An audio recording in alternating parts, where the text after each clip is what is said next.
Hello, population. Welcome to Off the Rack. I'm Sam. I'm Ben. And I'm Tiffany. It's been a while, but we're back, and we're finally getting into reviewing books again. Yeah! That's right. I'm not doing that. I took a little bit of hyper karate on our break. Oh, I did that's not do cool. that. Today we're reviewing Batgirl Annual number 3, What? done by everybody. Yeah. All of whom can be found in the description box down below. I'm just not going to read it. It's a headache. But let's get into our initial thoughts of Batgirl number 3. It's been a while since we've actually delved into Batgirl. A lot of this book was a lot of fun. I saw David Lafuente's name on there, and I was like, yes! And then it turns out his was not my favorite work in the annual. It's not to say it wasn't great. I loved it, and I thought it was a welcome addition to the style and tone of Batgirl. But there was a lot of great going on in this title. There was some not so great, but even then, it was still, like, this is all art, by the way. The story pretty much flowed, except in, like, glaring differences, like we went to Gotham Academy, spoilers, and that the tone changes entirely, and the conflict resolves itself almost like a storybook. Now, you weren't thinking David Lafuentes was the one with Batwoman, right? No, Batwoman is the one where the art just didn't work for me. Yeah. But it doesn't mean that it wasn't good, it just didn't work in this annual for me. I was not a fan of that one either. No, that was when I was like, literally we were hauling ass through the book, and then we just hit the brakes with Batwoman, which sucks because Batwoman's an amazing title, and unfortunately the art for Batwoman is always so great. But the story came from Wicker Man. Right! What the crap! Yeah. So, alright, there you go. There's my initial thoughts. I thought it was a solid book. It was a really fun ride. I so much enjoyed what was going on in this. The conflict with Grayson not wanting to be seen. The idea that Batgirl has this wonderful helper who I'd never heard of before. I don't know anything about her, but apparently she's Selena Kyle's protege. Mm-hmm. But looks up to Batgirl. That was a very fun story for me, especially when she clotheslined Batgirl. Yeah.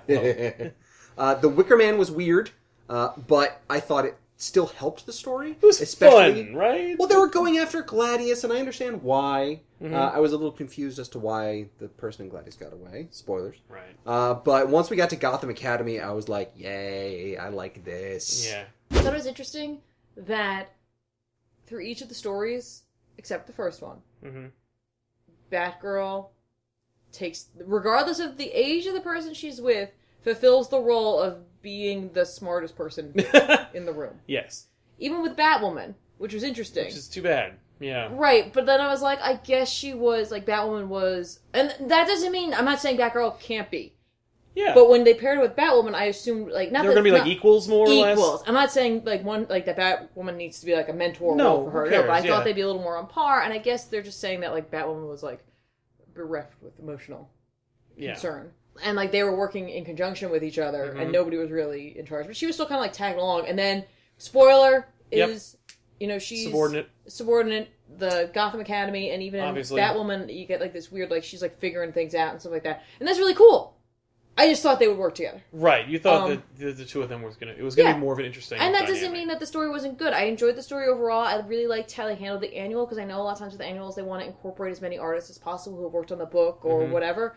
And I thought it was really neat that when she, like, crossed the border, essentially, into, like, another book, the artist, I guess, from there took over. I like that, And I thought that was a really... They handled that really well. And I was like, that's cool. It's really cool. And I mean, like, I liked it. Like, you know, I haven't read any Batgirl since she changed. Yeah. So this was my first experience with her. Mm-hmm. So, like, that was kind of cool.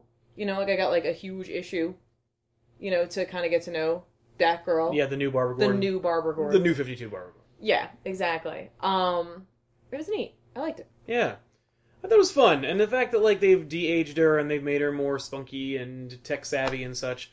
The spoiler changes, not like the spoilers of the book, but the character spoiler and the way they changed her. That sucks. Because they made her kind of a dumbass. Yeah. I know you, but I had no idea. They made her Spoiler kind is of a new dumbass, character for me. And there was a whole dynamic between Batgirl and Spoiler back when the New 52 didn't happen.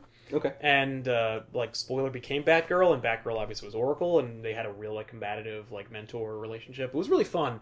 And, unfortunately, obviously you can't do that in this world. That said, it was too bad to see them together and kind of have this weird, like, almost like bratty sister relationship. Yeah, that was interesting. I was going to say, it seems like with the Spoiler fight or conversation or whatever was going on. Yeah. It seemed like it was a way to have conflict without having conflict. Yes, it was their way of being like, it's a comic book, they have to have a fight in it, but there's no real villains, so make them fight each other. But make it kind of cute and playful or whatever. Yeah. Instead of getting into the art and the writing, we kind of did all that, but Yeah. I thought, like, what was your favorite section of the annual? One panel. Or two, I should say. It was when, in the first part, where they were infiltrating the base, when someone, gets flung down the stairs and falls right in front of them, after Barbara's like, is there someone else here? Why were those people unconscious? And then the person just falls right in front of them, and she just looks at director with that, like, oh, we're alone? Really? Seeing David Lafuente's art was amazing, but I think that the breakout for me was just the first section. Yeah. I thought that was the strongest. Obviously, they put it on the friggin' cover. I think that's Bengal, because he did the cover, too. Yeah, and that was just fluid, and, like, it was just all one big motion. It really worked. Fit her, and it makes you question her age. And I know it's really weird, but it makes it easier for people of all ages to get on board with the character when you can't pin down the age. Like how old she is, yeah. Yeah, it's pretty brilliant, really. But I also like the Gotham Academy art, obviously. There's one moment where she's on the rooftop facing off against Gladius. Yeah. And, like, it's just the two of them, and I don't know, I liked that panel, because there's a lot of, like, motion in the figures, and I was like, that's cool. I really dug that. And my favorite panel from that first part was it right at the end, where it's Dick Grayson's butt. She's like, Yeah, he's got an ass that everyone recognizes. I was just like, that's amazing, and, like, it's so other way around, Yeah, that's actually a plot thread that they carry over throughout, like, all of DC. Like, if anybody Dick knows Grayson's butt? Yeah. That's amazing! So anyway, there you go. That was Batgirl annual number 3. Annual number 3. Yeah, annual because number 3. Because they had 2 Batgirl issues this week. They if you're did. a Batgirl fan, you got a double dose of Batgirl. You got like a triple dose of Batgirl, or a yeah, because this is like double length. Yeah, double length, multiple stories, multiple artists, $5 book, double length. This is, if you're going to charge $5 for a book, make it this long. Yeah, they're never going to do that. And make it this good. Yeah. But, like, so if you're a Batgirl fan, this was your week. That's right. So pick it up either digital or in your friendly local comic book store. We'll see you guys next time on another episode Off the Rack. I am Sal. I'm Ben. And I'm Tiffany. So long and good reading to you. I almost wanted to read the Livewire one, but then I was like, that's not part of it.